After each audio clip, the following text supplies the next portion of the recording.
अरसलान ताज को रिहा करो, रिहा करो, रिहा करो, रिहा करो, रिहा करो, अरसलान ताज को रिहा करो, रिहा करो, रिहा करो, अरसलान ताज को रिहा करो।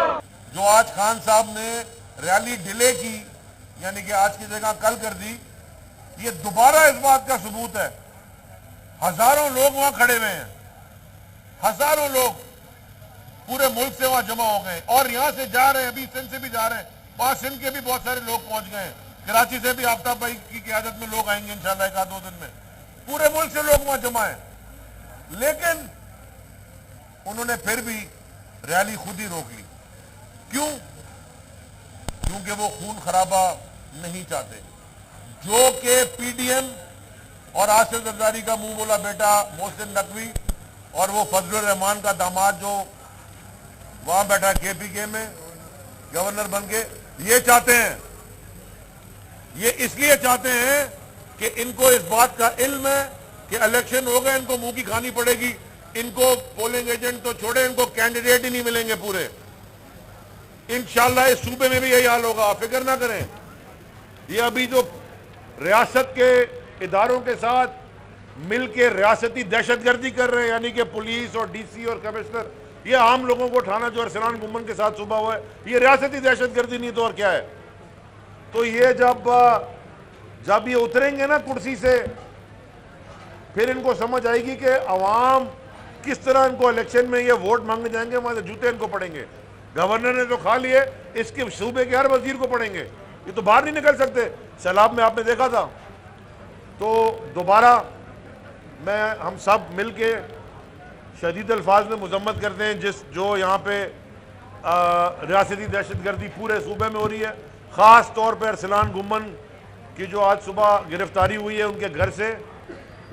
अरसलान गुम्मन जैसे पढ़े लिखे यंग एमपीएस, इन्होंने मुल्क बदलना है, इन्होंने नहीं बदलना ये जो सारा मुल्क मगरमच्छ की तरह का खा के और ब्लडी मैरी के साथ अब खून भी चूस रहे हैं, इन्होंने नहीं बदलना मुल्क। ये जो यंग एमपीएस हैं, हमारे एमएनएस हैं, यंगस्टर्स हैं जिनमें जुनून जज्बा है, इन्होंने मुल्क बदलना है। अगर आप उनको अरेस्ट करें, कौन यहाँ शरीफ आदमी सियासत में आएगा? आप चाहते हैं कि यही डाकू सियासत करते रहें, यही काबिज रहें मुल्क में, इसी तरह लोग भूख से मरते रहें?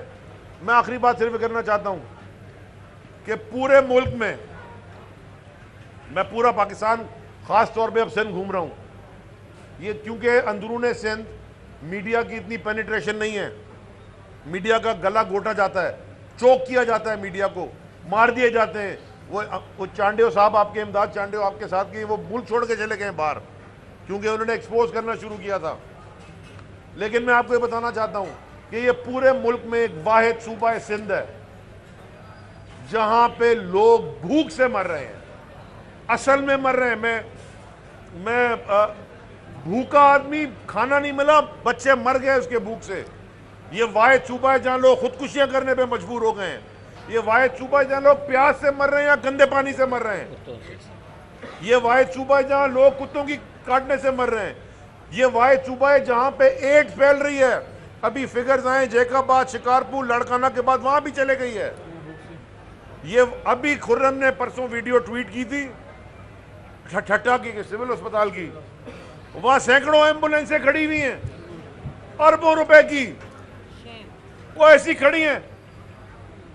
मैं आपको ये भी गारंटी करता हूं, थोड़ी सी चेक कर लें, उन सब के पेट्रोल के कार्ड भी निकले हुए होंगे, उन सब के ड्राइवरों की तनख्वाहें भी जारी होंगी, उनकी मेंटेनेंस का खर्चा भी हो रहा होगा।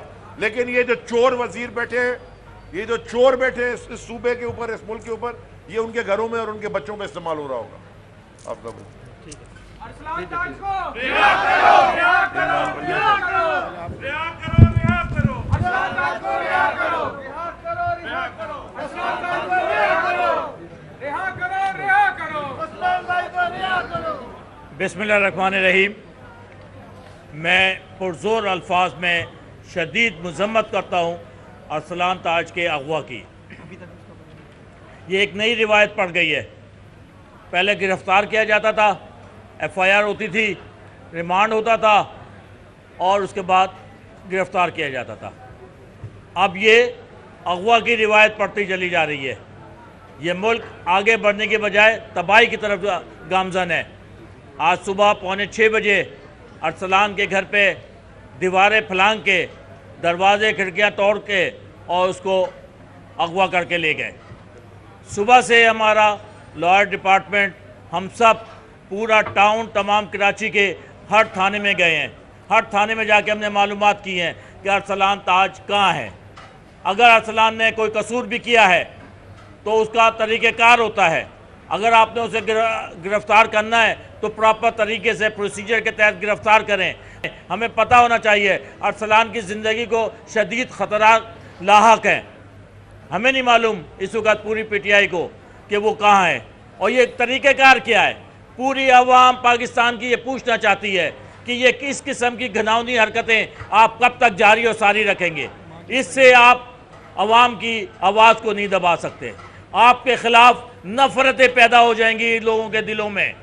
ये जो पीडीएम की हुकूमत जो ये हरकतें कर रही है और जो सिंध गवर्नमेंट जो ये हरकतें कर रही है, पुलिस के पास गए, एसएसपी के पास गए, हमने आईजी को, डीआईजी को, चीफ सेक्रेटरी को, सबको लेटर भेजे। हमने मजिस्ट्रेट के पास अपना पॉइंट ऑफ व्यू रिकॉर्ड कराया। किसी को नहीं मालूम ये कौन सा कानून है। इस कानून को तो ज़रा वाज़े कर दीजिए, आगे बता दीजिए किस कानून के तहत जो है हमारे लोगों को गिरफ्तार किया जा रहा है, अगवा किया जा रहा है और शहीद किया जा रहा है। जुल्म के ये ज़ाब्ते हम नहीं मानते। मेरे साथ इमरान के भाई और अरसलान के भाई इमरान बैठे हैं जो खुद आपको पूरा वाक़या बताएंगे कि किस तरह उसको अगवा किया गया। ये रियासती दहशतगर्दी, ये रियासती दहशतगर्दी नहीं चलेगी, ये रियासती दहशतगर्दी नहीं चलेगी, नहीं चलेगी। आज सुबह 6:15 पे हमारा